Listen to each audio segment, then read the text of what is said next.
अस्सलाम वालेकुम। अच्छा साडा एक ना पंजाबी ਦਾ ਮੁਹਾਵਰਾ ਹੈ ਕਿ ਬਿੱਲੀ ਨੂੰ ਛਿਛੜਿਆਂ ਦੀਆਂ ਹਾਵਾਂ।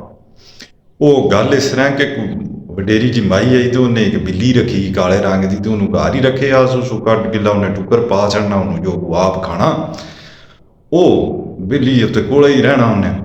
ਉਹ ਅਕਸਰ ਨਾ ਆਂਢ ਗੁਆਂਢ ਨੇ ਬਿੱਲੀਆਂ ਉਹਦੇ ਕੋਲੇ ਆ ਜਾਣਾ ਉਹਨਾਂ ਦੱਸਣਾ ਵਾ ਅਗਲੇ ਚੌਕ ਤੇ ਨਾ ਕਸਾਈਆਂ ਦੀ ਇੱਕ ਦੁਕਾਨ ਹੈ ਤੇ ਉੱਥੇ ਛਿਛਰੇ ਤੇ ਗੋਸ਼ਤ ਦੀਆਂ ਬੋਡੀਆਂ ਉਹ ਅਕਸਰ ਸੜ ਨੇ ਤੇ ਅਸੀਂ ਖਾਣੀਆਂ ਤੇ ਰਜਣੀਆਂ ਤੂੰ ਇੱਥੇ ਕੇ ਸੁੱਕੇ ਟੁਕੜਾਂ ਤੇ ਪੜਦੀਆਂ ਤੇ ਕਿਰੇ ਨਿਕਲਿਆ ਕਰ ਬਾਹਰ ਤੂੰ ਹੀ ਤੈਨੂੰ ਉੱਥੇ ਖਵਾਲੀਏ ਕੋ ਤੈਨੂੰ ਪਤਾ ਲੱਗੇ ਦੁਨੀਆਦਾਰੀ ਦਾ।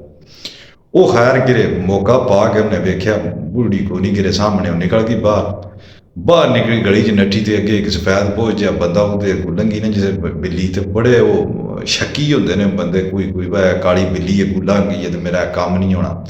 ਉਹਨੇ ਆਖਿਆ ਬਿੱਲੀ ਲੰਘ ਗਈ ਮੇਰੇ ਅੱਗੋਂ ਕਾਲੀ ਤੇ ਮੇਰਾ ਤੇ ਹੁਣ ਕੰਮ ਨਹੀਂ ਹੋਣਾ। ਉਹਨੇ ਫੜ ਕੇ ਨਾ ਦਬਾ ਤੇ ਥੈਲਾ ਉਸ ਕੋਲ ਉਹਦੇ ਵਿੱਚ ਸੱਟੀ ਨੇ ਅੱਗੇ ਇਹਦੇ ਆਲਾ ਤੇ ਕੰਮ ਕਰ ਇਹ ਮੇਰਾ ਕੰਮ ਵਿਗਾੜਨ ਲੱਗੀ ਇਹਨੂੰ ਕਿਰੇ ਦੂਰ ਦੁਰਾਡੇ ਸੱਟਣਾ ਮੈਂ। ਉਹ ਲੈ ਕੇ ਥੈਲਾ ਲਗਾ ਜਾਂਦਾ ਤੇ ਝੁਰਾਟ ਮਾਰਨ ਵਾਲੇ ਨਹੀਂ ਜਿਹੜੇ ਚੋਰ ਹੁੰਦੇ ਜੇਬ ਕਤਰੇ ਉਹ ਪਿਆ ਉਹਨੇ ਝੁਰਾਟ ਮਾਰੀ ਉਹਦੇ ਕੋਲ ਥੈਲਾ ਖੋਇਆ ਉਹ ਭੱਜ ਵੱਗਾ। ਬਿੱਲੀ ਹੁਣ ਥੈਲੇ ਵਿੱਚ ਉਹ ਪਸਲੀਆਂ ਹੁੰਦੀਆਂ ਕਦੇ ਮਰੋੜਨ ਹੋਣ ਕਦੇ ਧੌਣ ਮਰੋੜਨ ਹੋਵੇ ਉਹ ਨੱਠਾ ਜਾਏ ਕਿਰੇ ਦੂਰ ਦੁਰਾਡਾ ਨੱਠਿਆ ਤੇ ਉਹਨੇ ਜਾ ਕੇ ਜਿਸ ਥੈਲੇ ਦਾ ਪੋਲਾ ਜਿਹਾ ਮੂੰਹ ਖੋਲਿਆ ਨਾ ਤੇ ਉਹ ਵਿੱਚ ਕੁੱਦੇ ਵੀ ਕੰਬੇ ਵੀ। ਉਹਨੇ ਆਖਿਆ ਇਹ ਤੇ ਬਿੱਲੀ ਉਹਨੇ ਦੜਾਪ ਮਾਰਿਆ ਕਚਰੇ ਵਾਲੇ ਡੱਬੇ 'ਚ। ਉਹ ਨਾਲ ਹੀ ਗੱਡੀ ਆ ਗਈ ਕਚਰਾ ਚੁੱਕਣ ਵਾਲੀ ਉਹਨਾਂ ਚੁੱਕ ਕੇ ਉਹਨੂੰ ਸੱਟਿਆ ਗੱਡੀ 'ਚ ਕਚਰੇ ਨੂੰ। ਬਿੱਲੀ ਵੀ ਵੇਚੀ ਉਹ ਲੈ ਕੇ ਜਾਣ ਉਹ ਤੋਂ ਜਾਂਪ ਲੱਗਣ ਡੱਬੇ ਲੱਗਣ ਬਿੱਲੀ ਕਦੇ ਉਂਝ ਵੱਜੇ ਕਦੇ ਅੱਜ ਵੱਜੇ ਪੜੀਆ ਖਸਤਾ ਲੀਚ ਨਾ ਮੇਰੀ ਲੱਗੀ ਜੇ।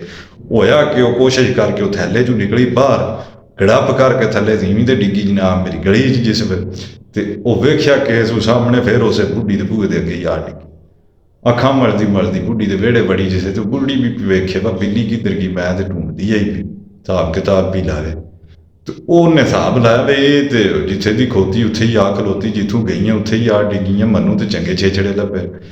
ਉਹ ਇਸ ਤਰ੍ਹਾਂ ਕਦੇ ਨਾ ਸਾਡੀ ਜ਼ਿੰਦਗੀ ਵਿੱਚ ਵੀ ਮਾਮਲਾਤ ਇੰਝ ਦੇ ਹੁੰਦੇ ਨੇ ਅਸੀਂ ਲਾਲਚ ਕਰਨੇ ਹਾਂ ਜਿਸ ਵੇ ਕਿਸੇ ਵੱਲੋਂ ਤੱਕ ਕੇ ਤੇ ਉਹ ਅਸੀਂ ਫਿਰ ਉਂਝੇ ਧੱਕੇ ਧੋੜੇ ਖਾ ਕੇ ਤੇ ਉਸੇ ਥਾਂ ਤੇ ਯਾਰ ਟਿਕਣੇ।